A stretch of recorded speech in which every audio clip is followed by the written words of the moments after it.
कसैसँग माया प्रेममा हुनुहुन्छ अथवा तपाईले कसैसँग विवाह गर्न खोज्दै हुनुहुन्छ भने एकदम ध्यान दिएर सुन्नु होला। आजको भिडियो तपाईको लागि।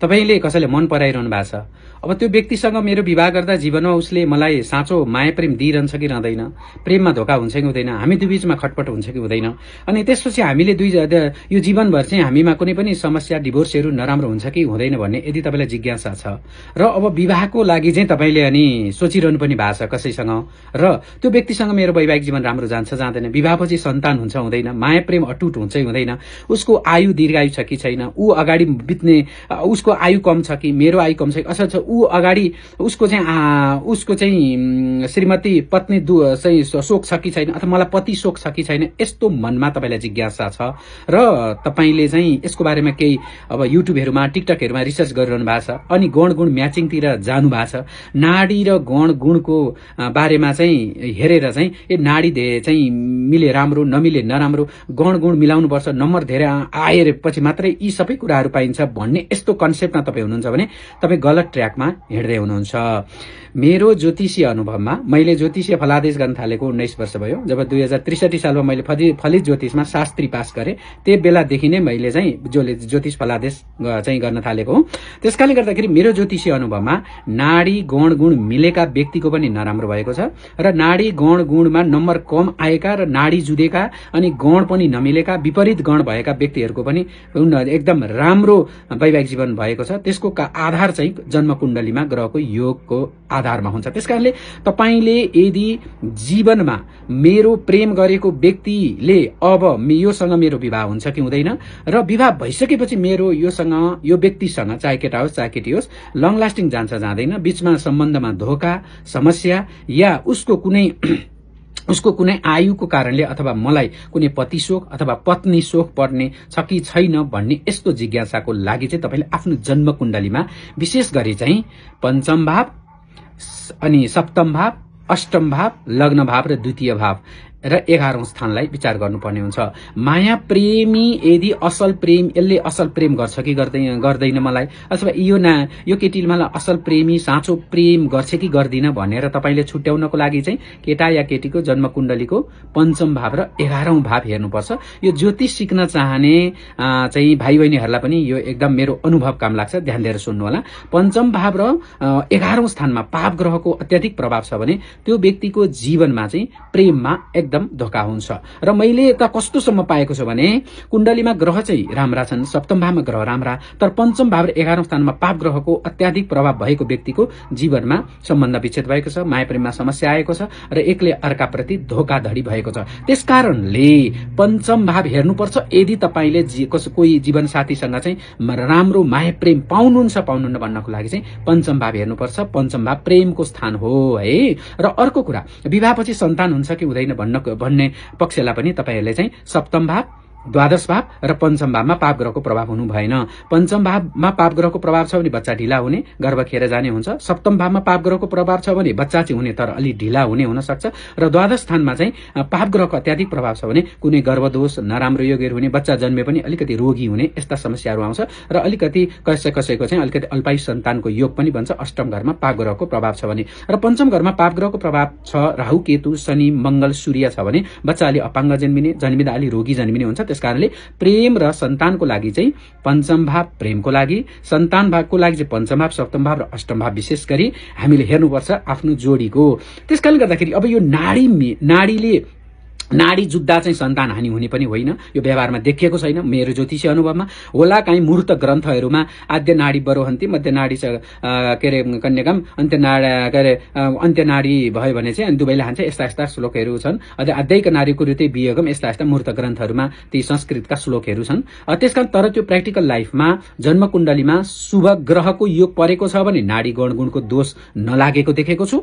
र जन्म कुण्डलीमा चाहिँ नराम्रो योगहरू कुण्डलीमा ग्रह ग्रहको योग भएका व्यक्तिहरूको नाडी गण गुणमा राम्रो नम्बर आए तापनि वैवाहिक जीवनमा, सन्तान भावमा, प्रेम भावमा, प्रेमको कन्डिसनमा नराम्रो भएको मैले देखेको छु। र डिभोर्स चाहिँ कुण्डलीमा ग्रहको योग नराम्रो भएको व्यक्तिहरूको र नाडी गण गुण 28, 30, 32, 33, 36 आएका अथवा 99, 90%, 100% म्याचिङ भएका व्यक्तिहरूको पनि कुण्डलीमा ग्रहको योग खराब देखेका व्यक्तिहरूको नराम्रो भएको देखेको छु। त्यसकारणले तपाईले विवाहमा डिसिजन गर्दाखेरि कहिले पनि नाडी गण गुणलाई मात्रै आधार मानेर डिसिजन नगर्नु होला।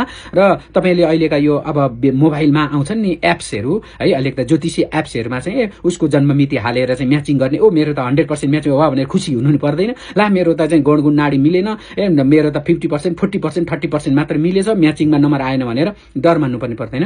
कुण्डलीमा ग्रहको योगहरू हेर्नुपर्छ है। र अर्को कुरा चाहिँ अब पञ्चम यो अब बुढाबुढीमा चाहिँ पति सुख पत्नी सुख मिल्छ मिल्दैन भनेर लग्न र नवांश कुण्डली पनि हेर्नुपर्छ। नवांश कुण्डलीमा पनि ग्रहको योगले अझ थप बलियो योग मिल्छ। र अर्को कुरा चाहिँ सन्तानको लागि हेर्नको लागि चाहिँ सप्तमांश कुण्डलीलाई पनि आधार मान्नुपर्ने हुन्छ। लग्न, नवांश र सप्तमांश कुण्डली पनि विचार गर्नुपर्ने हुन्छ। अब यो मलाई बिहा गर्न लागेको व्यक्ति चाहिँ अब अल्पायु छ कि दीर्घायु छ कि अथवा कुनै एक्सिडेन्ट हुन्छ कि अथवा मैले बिहे गरेको जीवनसाथीलाई पछि कुनै चोटपटक एक्सिडेन्ट हुन्छ हुँदैन भन्नको लागि चाहिँ विशेष गरी अष्टम भाव र द्वितीय भावमा पाप ग्रहको प्रभाव हुनु हुँदैन। यदि जन्म कुण्डलीमा कसैको अष्टम भावमा अत्याधिक प्रभाव, द्वितीय भावमा अत्याधिक प्रभाव छ भने विवाहपछि उसको जीवनसाथीलाई कष्ट, अनिष्ट, विघ्न, बाधा या केही शारीरिक समस्या या चोटपटक या अपरेसन या सानोतिनो घटनाहरू, कसैको चाहिँ अलिकति आयुमा पनि समस्या आएको मैले धेरैको देखेको छु।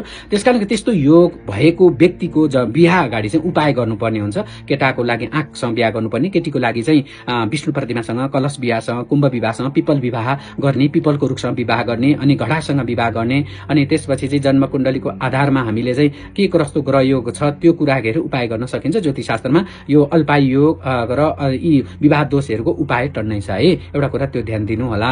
र अर्को कुरा मैले भन्न खोजेको कुरा के हो भने तपाईलाई यदि नाडी मिलेन भने पनि डर मान्नु पर्दैन। कुण्डलीमा ग्रहको योग हेर्नुपर्छ। र गणमा राक्षस गण, मनुष्य गण पर्यो भने पनि समस्या आउँदैन। मैले राक्षस गण र मनुष्य गण भएका मान्छेहरू पनि जोडीहरू धेरै मिलेको देखेको छु मेरो ज्योतिषीय अनुभवमा। र अर्को त्यसकाले गण गुण नाडीले चाहिँ गणले स्वभाव हुने होइन। र अर्को कुरा चाहिँ यो नाडी जुधेर चाहिँ नराम्रो भएको मैले देखेको छैन, तर जन्म कुण्डलीमा ग्रह योग नराम्रो भएको व्यक्तिको चाहिँ धेरै नराम्रो भएको देखेको छु। त्यसकारणले कुण्डली हेर्नुपर्छ। अब यहाँ एउटा समस्या छ। अब तपाईहरु मन पनि पराउनुहुन्छ, अब जन्म कुण्डली छैन, अब जन्ममिति चाहिँ थाहा छ, समय थाहा छैन, अथवा लगभग तपाईको जन्ममिति कुन दिनमा जन्म भएको त्यो पनि एकन छैन। धेरै सन्तान जन्मिन्थे पहिला, अब के गर्ने त, आधार के छ, अब कसरी चाहिँ बिहाको लागि डिसिजन गर्ने, अब हामीले कसरी आफ्नो भाग्य भविष्य थाहा पाउने भन्ने कुराको लागि चाहिँ हाम्रो ज्योतिष शास्त्रमा चाहिँ एउटा प्रश्न चाहिँ यो संहिता प्रकरण अनुसार चाहिँ यो प्रश्न शास्त्र भन्ने छ। तपाईले ज्योतिष गुरुलाई जुन बेलामा प्रश्न गर्नुभयो त्यो प्रश्न गरेको समयको आधारमा यसलाई प्रश्न कुण्डली भन्छ।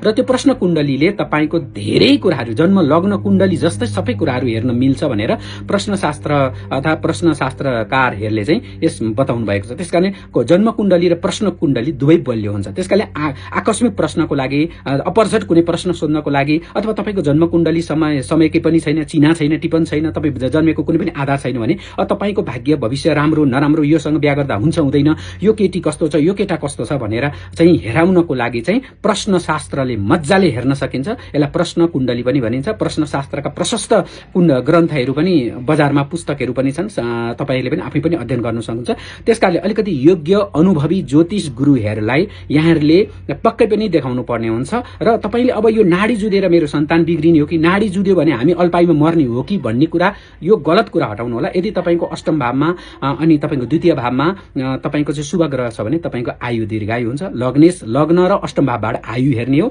लग्नेश बलियो छ, लग्न भावमा शुभ अनि अष्टमेश बलियो छ र अष्टम भावमा पाप ग्रहको प्रभाव छैन भने तपाई दीर्घायु योगमा जन्मिनु भएको छ, अर्थात तपाई अल्पायु योग हुनुहुन्न। त्यसकारण नाडी चाहिँ जुधेर नमिलेर अल्पायु हुने र नाडी मिलेर चाहिँ त्यो दीर्घायु हुने होइन। तपाई जन्म हुँदाखेरि कुण्डलीमा तपाईको भाग भोग प्रारब्धमा लिएर आएको चिज तपाईले भोग्ने हो। त्यसकारणले गर्दाखेरि हाम्रो जन्म कुण्डलीमा हामीले पूर्व जन्ममा हाम्रो कर्म प्रारब्धमा हामीले आयु अल्पायु लिएर आएको छौं, दीर्घायु लिएर आएको छौं कि छैन, अथवा पति सुख छ कि छैन, पत्नी सुख छ कि छैन, यो व्यक्तिबाट मलाई माया प्रेम हुन्छ हुँदैन भन्ने कुरा चाहिँ तपाईको जन्म कुण्डलीबाट थाहा हुन्छ दुवैजनाको। यदि जन्म कुण्डली छैन भने तपाईले योग्य अनुभवी ज्योतिष गुरुलाई चाहिँ तपाईले प्रश्न गर्न सक्नुहुन्छ, सोधेर त्यो प्रश्न कुण्डलीको आधारमा, अनि तपाईको हस्तरेखाको आधारमा, अनि दैवी शक्तिको आधारमा, अनि सामुद्रिक शास्त्रको आधारमा, जस्तो हस्तरेखा अनि अहिले त फेस रिडिङको पनि कुरा छ, त्यो भनेको सामुद्रिक शास्त्र अन्तर्गतै हो। अनि हस्तरेखा यी कुराहरू अनुसार हामी यहाँको राम्रो नराम्रो हुन्छ हुँदैन मजाले जन्मकुण्डली र चिनाटिपन नभएका व्यक्तिको पनि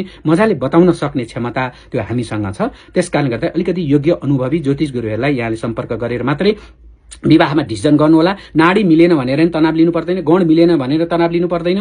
नाडी गण मिलेकाको पनि नराम्रो भएको छ, नमिलेकाको पनि राम्रो भएको छ। त्यसकारण नाडी गण गुण मात्रै हेरेर विवाहमा डिसिजन नगर्नुहोला, धोका पाउनुहोला। अलिकति विचार गर्नुहोस् है त।